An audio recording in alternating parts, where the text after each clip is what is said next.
Dr. Shabir, there are many students, university students, who are burning the midnight oil these days. They're studying for exams. And the question is, how do you manage that, studying for exams and fasting at the same time?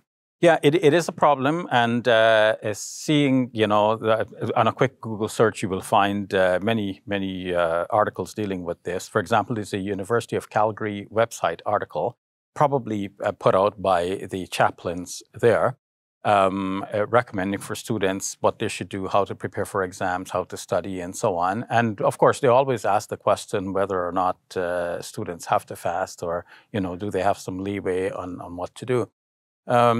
So looking at the Muslim fatwa sites, one finds generally that the fatwa sites are saying, okay, it's an obligation, and because taking exams is not one of the things listed in the classical sources as giving you an exemption, we work with the presumption that you still have to go ahead and do the exam while fasting. Mm-hmm.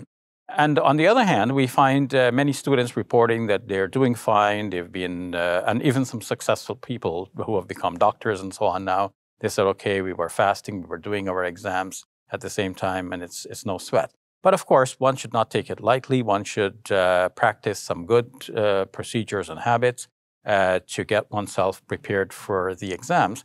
And having said all of that, there are some sites which show a slight bit of leniency towards allowing students, in case they were finding fasting while having the exams too much of a burden, to do something different, maybe fast an equal number of days later when they do not have exams, for example. What do you think, Dr. Shabir? What is your perspective on this issue?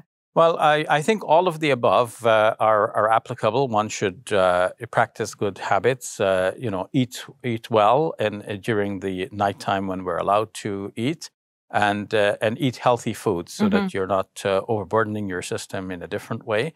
Be sure to wake up in the morning for your suhoor. If you need to conserve your time so you get a better night's sleep, then you can look to shave off things which are not so essential to Ramadan. For example, the Taraweeh prayers is a good thing, nice to have in Ramadan, and the community should certainly have it. But individuals can choose, depending on their own schedule and their own needs. So students in particular, especially pressed with exams, can, instead of praying Taraweeh in the mosque, they can pray at home. Instead of praying 20, they can pray 8 rakats or 8 cycles of the prayer. Instead of reading long recitations, they can read short, get a good night's sleep, and then they're better prepared for the exams, which are generally in the early hours of the day anyhow, when the energy levels, even for a fasting person, are still good.